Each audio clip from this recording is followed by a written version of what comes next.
Sexton trying to get loose. He'll fire. Hey! Knocks it down. Burrow slammed it home. Garland upstairs. Oh! Sexton inside. A thunderous dunk. And Allen blocked the shot at the rim. Welcome to the Chase Down Podcast, part of the Cavs media family. I'm your host, Justin Rowan. I still have the shakes. I have the jitters. That was one of the most nervous lotteries I have ever gone through in my entire life. But the Cleveland Cavaliers do not fall. They jump into that second tier with great options available, either Evan Mobley or Jalen Green. We're excited, and with me today to talk about this is my co-host Carter Rodriguez. Carter, how you doing, buddy? Oh boy, we're still coming down. It was it was a wildly stressful lotto. You kind of laid it out very, very well when we've talked about, which is like once the 8th pick started, the sweat, the hair on your neck starts raising, because it's like, okay, if we can just survive, and then you find out the Raptors have jumped, and it's because, oh well, there's one less spot for the Cavs to jump at this point, and every time you see a jump in this setting, you go, oh no, and so when when the Cavs don't fall to 6, and it's confirmed that they're jumping up to at least top 4, it's huge. Then you go to the post-commercial break, that's the meanest commercial break in the history of television. Oh, I cannot believe they do awful. that to us. And then you go, okay, 4 puts us in a corner, and nobody puts Baby in a corner, and nobody puts the Cavs in the corner, and they finish with the 3rd overall pick in the draft, which is amazing. Let me tell you, man, the family dynamics would have been ugly. There would have been brawls in the Rowan family household if the Toronto Raptors were picking above the Cavs. Friends, I would have lost friends. It would have been an absolute nightmare. I forgot that given the recording time, doing this after the lottery, we were going to get NPR Carter. We're going to get NPR Carter and insane Justin. Well, this is a hell of a dynamic. Though is like fevered whisper Carter, like because I'm too hyped to talk calm, so I gotta I just sound insane, but in a different way, like a chill serial killer. Yeah, it's a little disturbing, but I think I'm here for it. I mean, I'm really excited. Our takes before this lottery were basically the top 3 was that range where I really felt like, hey, the Cavs should keep the pick, take the guy, Mobley or Green, whichever falls to the Cavs at 3. I think it's most likely going to be Jalen Green, because the Houston Rockets are a pretty blank canvas. Yes, they have Christian Wood, but I can't imagine that they would want to pass up on Evan Mobley, especially with Kevin Porter Jr. there, who doesn't have the same upside as a Green, but a very similar game. I think they're a pretty safe bet to take Mobley. Woj had mentioned at the start of the broadcast that there was the possibility that the Cavs may look to move this pick. To me, obviously, I don't have any inside information on this, even though we are doing this on the Cavs channel. Part of the lovely partnership is let's break it. Break the news. They've traded the pick. Yeah, we get to be honest and share our opinions, and in exchange, we have to sit in the dark a little bit. So I don't think that there's any moving out of this. We had talked previously. My opinion was that as much as I really like Jalen Suggs as a prospect, I didn't really feel like he had that franchise upside. I kind of felt like he was a more dynamic Drew Holiday, and maybe a tier below Mobley and Green, who would probably go first overall in a lot of drafts. And to me, you look at what Jalen Green does, and I had mentioned this last week on Locked On Cavs. It is a much better version of what the Cavs had in Kevin Porter Jr. You are talking about a more dynamic player, a better shooter. He's fantastic off ball. It's not hard to imagine the chemistry between he and Garland. And I expect him, assuming that's the pick and nothing crazy happens, I expect him to slot into that role, playing a ton of minutes, maybe off the bench to start, but really getting an opportunity to play serious minutes and contribute for the Cavs next season. Yeah, and I'm part of me is trying to figure out where to take the conversation, whether it is to speculate on the fit of someone like Green, because it does feel like in our brain that that's where it's going to be. But, people aren't, I think ESPN's broadcast said that, I think it was Schmidt said he had the, or maybe it was, doesn't matter. I'm a little fried right now. But, some people think that Green has the highest upside in the whole draft. So there is a legitimate case for Houston to take him at 2. And in that case, like, do you take Mobley and just be fine with it? Do you like where does your brain go? Yeah, you take best player available, like Mobley, Cade, and Green. Like Cade to me is the clear number 1 guy in this draft. I don't think you need to get too cute with that. I wouldn't expect Detroit to get too cute with that. They are pretty much a blank canvas as a franchise. So Cade's the obvious choice there. In the event that Houston does go Jalen Green, maybe issues come up next season and they're in a situation where it's a blank canvas situation for them as well. Maybe they do take Green. Maybe they feel like he has the most upside. In that case, I take Evan Mobley. Like I understand that there may be some questions about whether long-term he's a center, but I don't think he's that yet. Like you look at his frame and his skill set. He weighs about as much as I do. Right. Which is probably an indictment on me, but that's neither here nor there. What is his listed weight there? 215 on Tankathon. 215. So he's about 13 pounds heavier than Darius Garland. So, like, put that into context. He's 13 ridiculous. pounds heavier than Darius Garland, basically, and he's 10 inches taller. Like, yeah, go bang with Joel Embiid, young buck. Right. So I think that's a situation where you play he and Allen together. Maybe they develop great chemistry, and it's a situation like Anthony Davis or Chris Bosh earlier in their careers where, hey, these guys, maybe they might close a game at 5 in certain situations, but they play the bulk of their minutes at the 4. And I think Mobley would fit really well in a situation like that. That was basically the situation he was playing at USC next to his brother. But I really do feel like the most likely outcome is Jalen Green. And Cavs fans, after you are done listening to this podcast and you like, if you're watching on YouTube, you subscribe, you support the Cavs channel, you support us, you do the same thing with the podcast, go look at some highlights. Go look at some highlights, like especially with the added context of when we spoke to, or when I spoke to Brandon Yu about the G League, the fact that they were playing all of those games in basically 3 weeks against grown men, and he contributed in that way. This is a guy that has the upside to be a 30-point per game scorer, to be one of the most dynamic players in the league. Yes, he's very slight and he's going to need to add some weight, but I mean, you got to be confident in your ability to do that if you're a franchise. You don't pass on a guy because he's skinny. Yeah, no, you don't. And what's nice about this is it's, I think there might be the reaction, which is, okay, they're going to take another guard, but this is a more prototypical wing, like he's 6'6", he should grow into his body. And like, he kind of slots in with either player, which is really, really nice. If you want him to be more on ball with Colin on the court, so Colin can continue to play that off guard, I think he's going to grow those skills. I think that's probably the clunkier fit of the two, but with Darius, the off ball play, the shooting, this is a guy who isn't going to have no problem getting 3-point attempts up. He's a lob threat. He's a lob threat. And the Cavs were at the top of the league basically in dunks all last season. And I think whether it's Mobley or whether it's Green, that trend is going to continue. Like, this team is getting really athletic in a hurry. And I think your point about his height is a good thing to bring up. Like, he is 6'6", he's big, he's a wing.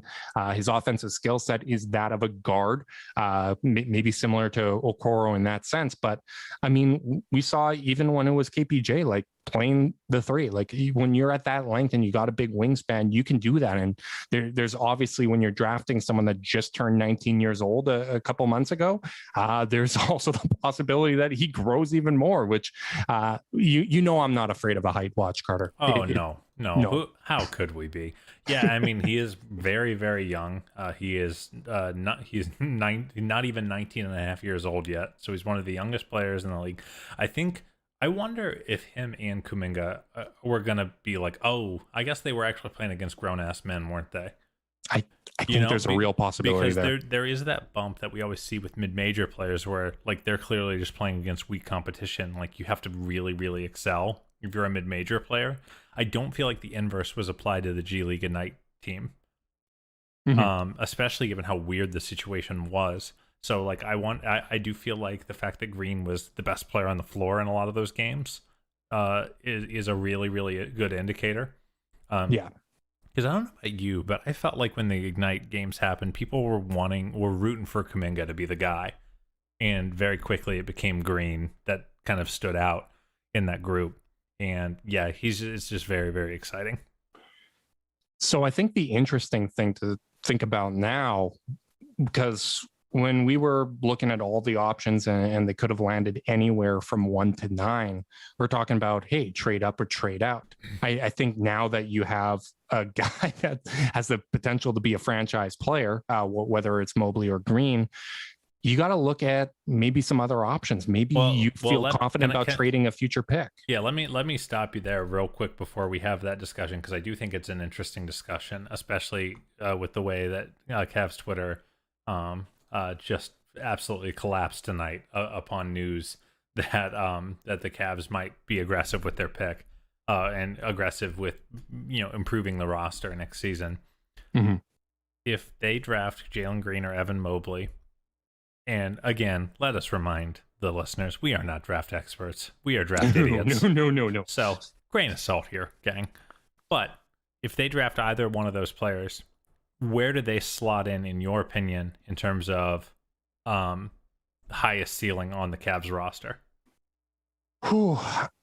I mean, I'd have to say highest, just by nature of the positions they play. Like, I do believe that Darius Garland has all-star upside, but when you look at what Jalen Green can do as a wing, a big 6'6" wing, you look at what it takes to be an all-star point guard in this league. And you look at Evan Mobley as one of those guys that's in a Chris Bosh or Anthony Davis type mold.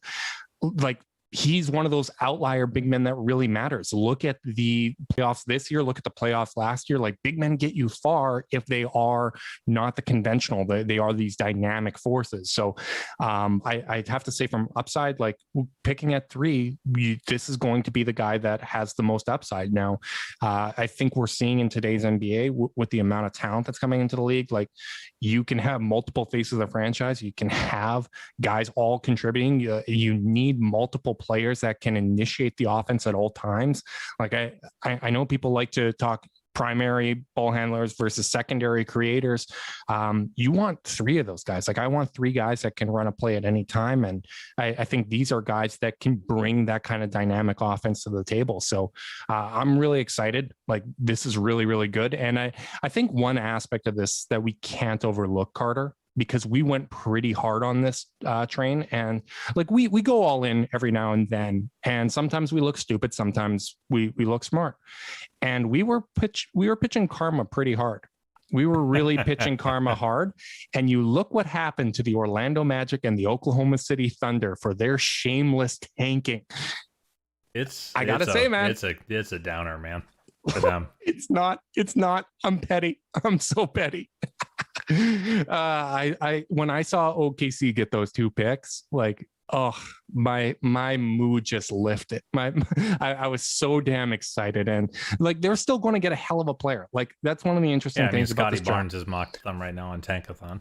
Oh my God, Scotty's going to be so good. Like, I really do think that almost everyone picking in the top 10 is going to get a player that's really relevant, that's really going to matter. Like, this is a really, really good draft.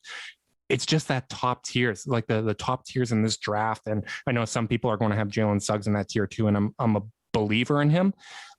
Just like, as we said before, like, that's the option that is the most awkward. It's not bringing you a wing or a front court player, which is among the biggest needs for the Cavs. And yes, Jalen Green and Suggs might play the 2. They might both play the 2, but they're different players. They're different body types. And to me, like, Jalen Green, like, the upside's just way higher. The upside's way higher versus Suggs, who, in my opinion, is more explosive and more dynamic Drew Holiday type. Yeah, and like, ultimately, you'd always draft for best fit, sure, and we're pretty aligned on that front. Or you always draft best player available, but like, you do have to account for fit correction here. Yeah, sorry. You do have to account for fit here. It matters that you have Colin Sexton, Darius Garland on the roster, and you can't build a team around giving all 96 of your guard minutes to dudes who are 6'1", 6'1", and 6'4". It just wasn't going to work long term. And the Suggs thing, I just felt like invited a hard choice in a way that the Jalen Green thing doesn't, because the Cavs don't have to commit every single minute to an undersized backcourt. Mm-hmm. No, I completely agree. And like, it brings interesting questions though. Like this has to factor into what extensions you hand out. Like that has to come in. And I can see a situation where all of these guys play, where all of these guys are getting 32 minutes a night. You can do that with a rotation pretty seamlessly. So I know everyone rushes to say, okay, well, what's this team look like in 5 years? What's that ceiling going to be? They're not forced to do anything. And that's one of the luxuries of picking in this spot is you can go best player available and it's going to address a need. And it doesn't force their hand or any decisions on the existing players that are there. It may inform kind of your decision-making process, especially if you're in a situation where you feel like, hey, Isaac Okoro may benefit from more minutes at the 2 as well. Like that has to be something that factors in. But I do think that assuming it is Green, you're probably going to see Okoro play a lot more at the 3, or not a lot more, but continue to play a lot of his minutes at the 3, because that just seems like the best way to make things work. This is off topic, but I'm just feeling giddy. Sean Woodley, our dear friend on Raptors Twitter, says he thinks he's a Jalen Green guy if the Raptors keep the pick. That's nice, dear. He ain't coming to you, pal. No, sir. I mean, Kyle Lowry's gone. Like that is something that I feel like you could probably guarantee. Like, oh my goodness, Jalen Suggs and Fred VanVleet, like they actually make a lot of sense to me. I think that, and it's great for the Raptors, no doubt about it. But Jalen Green will not be available to them. The Raptors deserved good luck, just not as good as the Cavs. Like I might be a little biased in that, but I have never shied away from my bias. I will embrace that with arms wide open. Yes.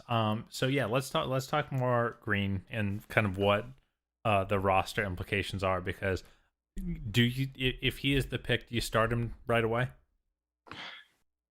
No, I think you start whoever is the best in camp. Like I think it's the same thing as Isaac Okoro. And I think last year, like when we talked about whether or not he was going to start, you got to give the nod to the incumbents. You're going to have to come in and prove yourself. I think. And by the way, this is different even than that, because before, sure, Jetty is, the team's committed to him contractually, and that's fine. This is the first time in this rebuild, this renaissance, that the Cavs are forced to make a hard decision about a player they've committed serious resources to, and that's kind of exciting to me, because if you're JB, in Kobe, it's not a hard thing to say, okay, Isaac might not be all the way ready to start, but screw it. We don't have our young starting 3 of the future on the roster right now, other than him. Let's give him the reps. The Cavs now have to make this decision, because every bit of messaging, including that Walsh report, indicates this team is sick of losing. They should be. And kids don't typically help you win. Look at how impatient some of the stars around the league are. Like, look at what's happening in New Orleans. Look what like even Atlanta was in this situation with Trae Young last year. I do think that, yes, things are kind of accelerated, and the microwave nature of team building is something to consider. But like, look at the fact that the young core has already come back to Cleveland multiple times. They're working with the coaching staff. They're working with guys like Andrew Olson on their shot. Like, these are guys that really want to make that leap. And I think you have to respect that. You have to signal as an organization, hey, we are going to be serious about trying to make the playoffs next season. And man, like, I was already feeling good about this. Like, I've said it on the podcast, I've said it in our Discord. Like, I felt that the Cavs were better than their record, and another year of internal growth and supplementing the core would really, like, I think the plan was the floor. Like, I really do feel like this team's going to make the playoffs next season. This is a ceiling raiser. This is a big time ceiling raiser to get a pick this high in this good of a draft. And yeah, like, the other interesting thing to think about as well is this isn't the same situation that the Cavs and Isaac Okoro was in last season. Like, you're not going to have to play as soon as you're drafted. Yes, it's a short turnaround time, but there's an off season. Summer league. There's going to be a summer league. There is an off season. Like, what if Jalen Green comes in and he's weighing 195 instead of 180? Like, that wouldn't surprise me. He's probably been working out since the G League season wrapped up in, God, what was that, February? Like, yeah, it has been a while. So who knows? Like, I do think, though, when you are looking to be competitive as you go into training camp, it's who earns those spots. Like, I really do think that that's the best way to approach it. Internal competition is great, but maybe Jalen Green is so good and so dynamic that you start him at the 3. Like, that's a possibility. Like, it wouldn't surprise me if he justifies that. Best man wins. That needs to be the general policy here. Mm-hmm. I think that I'm just sitting here thinking about what this roster construction is, and now you look at this team, players that are 22 or younger, and don't fact check me if one of them turned 23. Don't you dare. But you look at Darius, Colin, Isaac, Jarrett, 23. Jarrett turned 23? Yeah, I think so. Okay, well, that's the one I knew I was going to get fact checked on. Point is, kids, young players. That's 5 young dudes. Mm-hmm. And you see that Woj report tonight about how the Cavs are very interested in accelerating their rebuild. Now, I think both of us don't really need to have the should they explore trading number 3 conversation. I don't think either of us are interested in that conversation. No, it would need to be a no. hell of a player. It would need to be a hell of a player. Very much no. But do you get a little, do you start feeling yourself and start looking at your 2022 first and say, hey, we got 5 kids that are 23 asterisk correction and younger. Do you start taking a look at future draft capital and saying, hey, we got as many kids as we want on this rebuild right now? Yeah. Do we want to start taking some swings using our future capital, or is that a bridge too far for you right now? Because I would say if they were to do that, they're probably not getting a good trade grade from Kevin Pelton. They're not. That's not going to be a popular move among the analytical community. What do you think? Well, I'm a gambling man, Carter. You know that I'm a gambling man. And like, the interesting thing here is I do still think that there's a lot of teams that would be willing to bet against the Cavs. So there may be a good portion of the fan base. Which is why you make the move. Exactly. There's probably good portions of the fan base that are still betting against the Cavs. And for that reason, I would absolutely look to shop the 2022 pick, because you might want to lightly protect that just in case if you do get hit by a bunch of injuries, or if the growth that you're anticipating doesn't come. But I would absolutely look to shop that, because you're now in an interesting situation, because assuming Isaac Okoro gets better, assuming the player that you draft, if it is Jalen Green, like, they're playing a lot of those wing minutes. All of a sudden, like, those minutes are kind of spoken for. And you got to make some choices of who's actually going to get minutes in this rotation. You have to be selective with the veterans you bring in. And if you can bring in a guy that helps accentuate the core, that's proven himself in this league, that's a bit of a known commodity, but still kind of fits the timeline to some extent, that would be really, really exciting. Like, I would be all over a move like that. And I said this on Twitter because people were losing their minds. I said it to our dear friend David Zavak, who's having a little bit of fun. Don't get it twisted. Good old David. But there was all this panic about them potentially trading the pick or trading to accelerate the draft, and I just think people have this idea of what bad GMs do, and it's all like 10 to 15 years old. Like there are no, and you hear this all over the place. Like, you hear it from pundits, you hear it from other GMs. There just aren't suckers like there used to be. Yeah. There are some people who get forced into some bad decisions, but there aren't suckers. And that's a very important distinction. You used to be able to go call up the Wizards and offer Mike Miller a role player for the 5th overall pick. You can't do it anymore. No one is making those moves, and I think it's probably has more to do with the way the conversation has changed around these kind of moves than these GMs being that much smarter. Mhm. But like now the public consensus is value your picks, don't trade them unless you have a chance for a star. Yeah, I mean and that's why so many picks are protected. Like I think the Kyrie trade is the one that like really shook people to their core. Yeah. Like I think that possibility is why you now see teams be a little more careful. And like even last season, there was big panic of, oh, the Cavs are going to take Obi Toppin because they're impatient and they're not going to go best player available. They're going to go with the older player that might be ready to contribute now. No, they went best player available. Like Isaac Okoro, the consensus on him, I think Giovanni had him at 3 on his big board, or he was up there on either him or Schmitz. But the consensus was, hey, it's going to take him a couple of years to put it together on offense, but he should be able to contribute on defense right away.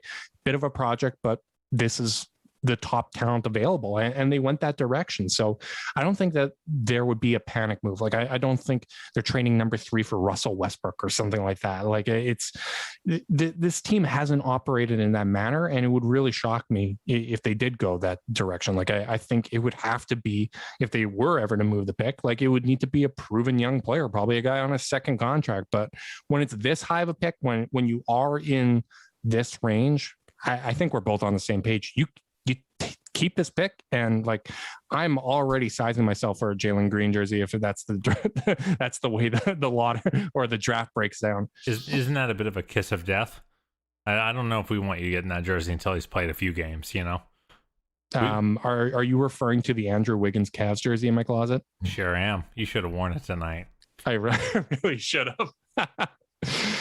Boy. Yeah, I don't know if our new overlords would like that. But yeah, I mean it's just very, very exciting. It is, we're in such a better place. But you know what's funny to me is I do feel, and maybe this says something about how I feel about this rebuild, is in the past my expectation and emotional reaction tier would have been 1, you know, over the moon insane, 2 to 4, pretty happy, and then 5 and below, absolutely, dejected. Mm-hmm. And it probably says something about the quality of this draft and the way I feel about the rest of the Cavs roster that I was not mentally in a they better jump or stay where they are or we're screwed mode. Like I think we were both in love with Scotty Barnes. Yeah, like there were, and the other aspect of this too is the confidence I have in their team building. Like the player development has been really, really strong with the Cavs. Like even the role players do get better when they're here. Like Taurean Prince, unfortunately he got hurt, but he was playing a whole lot better than he did in Brooklyn. Like they were using him well. Jetty Osman made big strides. Yes, he had a setback year. Had trouble adjusting to not starting, but considering where he was at that first year he was in Cleveland, like he's a much, much better player. Darius Garland, massive strides. Colin Sexton, massive strides. Larry's got better since he's got here. What they can do with a top pick and a top talent, like that is really, really exciting. And the nice thing is, this isn't one of those situations where the Cavs got lucky at the start of year 1 of trying to retool and to build up the next good team for Cleveland. They already did really well on their top picks, and they already added a young franchise center type in Jared Allen, who I assume now there's no real questions. Like I mean, the only question is if for some reason Houston falls in love with Jalen Green. Mm-hmm. Yeah, then it gets interesting. It gets interesting, but even then, I would be playing Jared Allen and Evan Mobley together and just like ending teams. Well, like and frankly, like we've been abusing this comparison as of late. But you know, like the Rockets had no hard time moving Clint Capella. No. So let's say it is Green going to Houston and the Cavs take Mobley, and Mobley starts taking the capital L leap, and the Cavs are like, we got to make sure this guy's getting 28 to 30 minutes at center a game. Okay. Jared Allen's a mobile, young, good culture, rim protector. Like, yeah. Oh, I don't think. I think you'll find somewhere. Yeah, no kidding. Like the interesting thing is, I feel like people look too far ahead in team building. Don't make decisions before you have to, especially when it comes to moving on from young players. Like there is a world, a very realistic world, where Evan Mobley and Jared Allen work really well together. You might have to get a little creative offensively, but like even Indiana had a lot of success with Sabonis and Turner together. Yes, it gets a little awkward at times, but that's work. Like if they moved Evan Turner years ago when they first got Sabonis before they had to, like, you're probably not getting a great return. Jared Allen's only going to get better, and for that reason, like keep the young guys you have. Evan Turner reference tonight. Oh, geez. Evan Turner. Wow. Yeah. Well, you know what? This is what happens. Is what happens when we go in with absolutely no prep, because we had no way to know which way this night was going to go. And luckily for us, it went in an awesome way. Like, I am so excited for the future of this podcast, for the future of this organization. Like, we are in on the ground floor, buddy. Like, this is really, and really exciting stuff. Well, you know what I was just thinking about is that, you know, sometimes like this happened with the Cavs early on with LeBron. Then I feel like to some extent it happened with Kyrie. We're seeing it happen with Dallas and Luka now, where sometimes getting the guy too early in the rebuild is actually a big challenge. Now, ain't no one complaining in Dallas right now that they have Luka Doncic. I would love to have Luka. Sure, would be great. But with that said, we have seen situations where teams take a minute, are hitting singles, hitting doubles, and then they hit a home run, and then everything clicks into place. And I feel like the Cavs have a real chance to do that with Jalen Green here, who, you know, is, I think, the best talent on the core. If he is the pick, I would argue the same thing with Evan Mobley. And to that end, you know, like, we've seen what happens with this young core when they do get healthy, when they do have, you know, established veterans around them, how much better they look. So that talent infusion could be very, very meaningful for the development of those players as well. And, you know, maybe this is the way it had to break, you know, like, I think we've known that this team is looking for its number one. They might have one in Jalen Green. They might have another Darius Garland, who might be, you know, more of a number two. At least that's kind of where I'm projecting him to be, a good number two on a good team. Well, here's the interesting thing about Garland, and sorry to cut you off. No, you're good. I think the maximized version of Darius Garland is him as a floor general. Like, he's not going to be your primary finisher. Like, I think we want to see his volume to go up. He doesn't want to score 30. You want to see that volume go up, and I think those April numbers of like 21 and 8, like that's kind of where you want to see him progress from there, obviously. But he's a pass first guard as well, and having another play finisher in Jalen Green, like, he works really well with Colin Sexton. When Darius was having his best games, Colin Sexton was having his best games, and like the fact that we haven't even got to Sexton yet. Like, that's really exciting. Like, there are such good bones to this team. Like, it is such a fantastic situation where these guys can all play together. They can fit well, and they can grow together. So it's really going to be now about supplementing this young core, like it's core 5, and that's why I say, like, I would really, really aggressively see what you could get for the 2022 pick. I would love to know what's out there, because you add another young guy that fits with this core. Oh boy, you're really cooking with gas. Yeah, let's play the rotation game while we're here. So if it's Jalen Green, who's your starting 5? What does your bench look like right now? With who's on the roster as it currently stands? Honestly, I think it's still the starting 5. Agreed. Like, from this year. Agreed. Now, I'm again saying that out of respect to the incumbents. Like, I think Jalen Green's going to have to go out there and earn it. I do think that he has the highest potential out of anyone on the team, but I would favor the incumbents in a situation like that. You have to assume that they're going to get better. So that for that reason, I would go with that. But it is really easy, man. Like, it is really easy to get him 32 minutes a night, because if Garland's playing 32 at the point guard position. Sexton has shown that he was developing as a backup point guard. He can play 16 at shooting guard and 16 at backup point guard. Jalen Green is going to give you a little playmaking as well. That gives him 32 minutes at the 2. Easy peasy. You can even play him a little bit at the 3. I don't think either decision is going to push any of the young guys out of the rotation. It's just going to be a matter of who earns those minutes. And some nights it may be different. Like some nights it may be Sexton. Some nights it may be Green. Some nights it might be Okoro if he gets it going. And I think that's a really, really healthy environment to have. Obviously, there may be issues down the road, but there may not be. It may bring out the best in everybody. And for that reason, that would be the way that I would approach this. Yeah. I do think that if it's Jalen, the decision to go get a TJ McConnell type to be your backup point guard gets a lot easier because you get that off the ball juice, and that spacing, that athleticism. I still think they need a backup point guard. I'll die on this hill. I love calling at the 2, and I'd almost rather I'd rather do what you said, which is if Green can hang physically, which there aren't that many bruiser 3s anymore, by the way. Like that's kind of a misconception. Like OKC made it to the bench. playoffs, and OKC made it to the playoffs, and they were very successful starting 3-point guards in Chris Paul, Schroeder, and Shai Gilgeous-Alexander. And Shai was skinny then, really skinny. So you can easily get him minutes at the 3. Yeah, and like especially not backup 3 minutes. Like you can minutes match. You can be smart with how to do it. I'd almost rather see that and make sure they get a really good professional.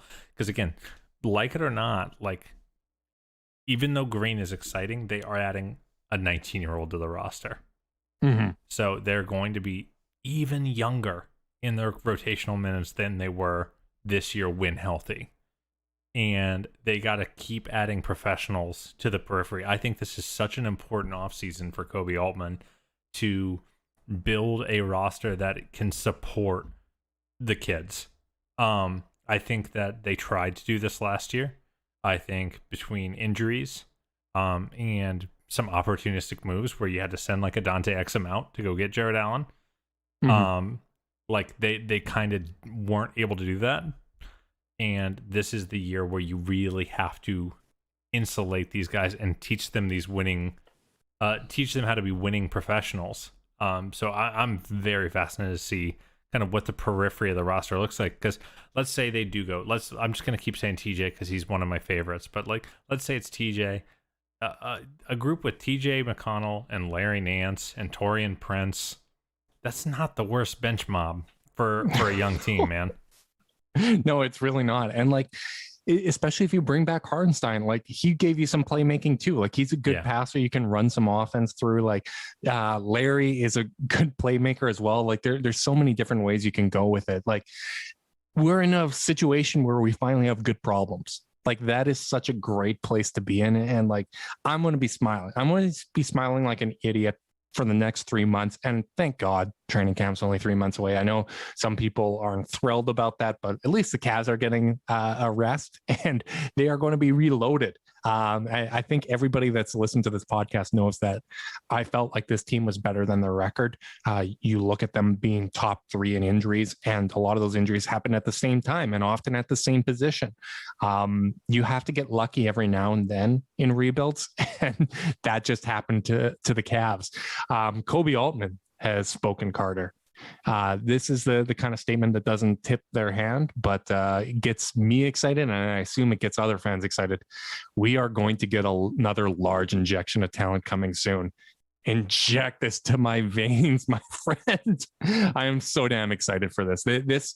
This really couldn't have broken much better. Like obviously it could if you're at 2 or 3, but honestly, like even like at 2. I kind of like having the decision made for us. I'm just weird that way. Like I don't think you're alone in that. I mean, I think Evan Mobley and Jalen Green are so damn good, but it also makes me really nervous to pick one of them. Like, I think both of them are going to pan out. Both of them are going to be really awesome, but I kind of like having third because I feel like you're getting the last of those really tier 2A guys. Listen, it's okay for us to feel that way as long as Kobe Altman doesn't feel that way. No. He's an actual smart man and not two idiots podcasting together. But about players they don't really know that well. No. Like we admit our blind spots, and we admit that we are not the most confident people when it comes to draft. Like, a lot of what we do is bring on experts who will inform our opinions, and then I develop really strong opinions based off those opinions that are usually wrong quickly. Can I interrupt you real quick? Yeah. Evan Damerel, I believe, Tom Withers, both just are mentioning that our dear Darius Garland will be playing on the U.S. Team USA Select team. So Boom. That is more Kobe Altman Team USA connections, always and forever, apparently. But what a good thing for a player like that. Yeah, like that is the kind of seat. Like, he's going to get his ass kicked in practice in the best way. I mean, remember what it did for Kyrie? Like, that was massive. Like, this is a really, really good opportunity for him. So I'm excited. Kevin Love on to USA. That's the other bit of news that broke today that I guess we need to talk about. But before we, do you have anything else on the lottery before we pivot to Kevin Love? Oh man, I don't think we have a lot to say on it, but no, it's just very exciting. I think the Cavs are going to get a really, really good player, and the rebuild, I don't know if Jalen Green accelerates the rebuild, but again, I do think he raises the ceiling of it, and I'm very, very excited to. Can it be summer league now, please? Yeah, no kidding. Man, I've got to budget my trips here because I would love to be to. I'm going to Cleveland at least twice this season. I'm really excited about that. I have recovered from my vaccine. That was a 1 day in hell. Squad. But now I am fully vaccinated in maybe 10 days. I think I get my vaccine passport, and we are good to go. So I'm excited about that. I cannot wait to get back to Cleveland. I miss it. I miss my second home, and I have even more reasons to be excited about that. So yeah, before we wrap this up, we'll just quickly go over Kevin Love with Team USA. Personally, I think this is a good opportunity for him. It's not like this season was a season from hell for him. He went through so much adversity, really dealing with a lot of issues with his body. And now that he's feeling healthy, this is a good opportunity for him to go out there and show, hey, I'm still Kevin Love. I'm healthy. I can contribute to winning basketball. And this is just a really good opportunity for him to kind of get his feet wet and prove that he can be healthy, whether it be to give the Cavs confidence in him as a contributor, or, I mean, let's be honest, he's been open about saying that he wouldn't mind playing somewhere else. So this is probably his best opportunity to show that he can still contribute in the NBA. I mean, what is USA basketball if not a glorified networking convention at this point? No kidding. But we've been burned by that before. Yeah. We have been burned by that before. Have we? Yeah. I will say this. I think it's a great opportunity for Kevin to prove he can be healthy again. I think it's great for the Cavs to kind of see, how he's healing. Yeah. I think that it is cool. I actually do think it's cool. I think the first instinct, and I'm not, rah guy all the time, but our first instinct is to think about all this other, weird stuff of like proving you can be healthy and, talking to his guys, but most guys who came off the injury year he's had, the past several years he's had, don't want to go give up their summer and play in the Olympics. And I think it's cool that this guy wants another gold, and he deserves the opportunity. Like we've talked about totally. the impact that he's made off the court. Like, a lot of the young guys credit him for being that leader off the court. And yes, people will dwell on some of his missteps and bad moments, but like, Kevin Love has meant a lot to this organization. He's obviously a major part of the championship. And like, he's someone that now I get to root for him with Team USA. Like I'm not going to root for him against Team Canada. I'm sorry that we're going to have that divide. Canada is not going to be full bars without Jamal Murray and Shai Gilgeous-Alexander. But you know what? We're still going to be a plucky bunch. Yeah, USA had better waltz, man. By the way, I can't believe how good the commits they're getting are. I really didn't think that people were going to play after this short off season, heading into another short off season. I'm kind of excited because the FIBA championships last time were pretty humiliating. I mean, that team really, really got their butt kicked.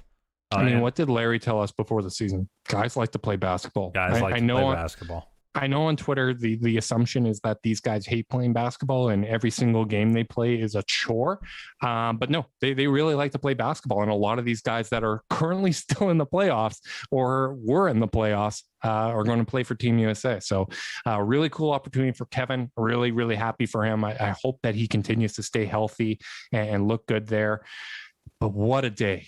What a night, Carter. This is going to be one I'm going to forget, or I'm going to remember for a long time. What a slip to forget for a long time. It's my God, right, pal. We're tired. I'm not tired. I'm not sleeping tonight. I'm not sleeping. I'm watching Jalen Green highlights. Anyways, you and me both, brother. To all our listeners that are tuning in on YouTube, like and subscribe. It's the best way to help us out. If you're listening via podcast, leave a rating, leave a review, subscribe, unsubscribe, resubscribe, and help cook those books. If you want to be part of the Chase Down's exclusive Discord chat, send a screenshot of that review to chasedownpod@gmail.com. However you choose to support us, we really do appreciate it. Make sure you guys are staying safe out there. And until next time, go Cavs.